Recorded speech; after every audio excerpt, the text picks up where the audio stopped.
Following the deadly mosque shooting that claimed 3 lives in San Diego, the Central Illinois Islamic community and others are gathering together in prayer.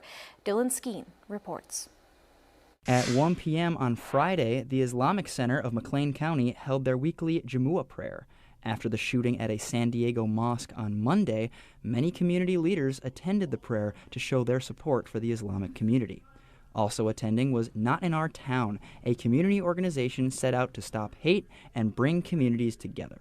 We wanted to be here with our Muslim brothers and sisters to show them that they are welcomed and important in our community, and let them know in a time of tragedy that we stand with them.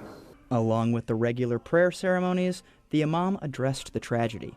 Instead of focusing on the event itself, he told the congregation that after a tragedy like this, people and communities must come together to support each other. People become sources of safety, not fear, mercy, not violence, unity, not division. It saddens us that why is this happening in North America? Where is this violence coming from? Is it because the narrative is different?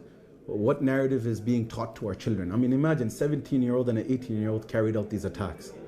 So that should make us think, as Muslims, we condemn these kind of attacks. Despite the horror of recent events, the message here from the McLean County Islamic Center and the Islamic community here is clear. A message of unity and kindness.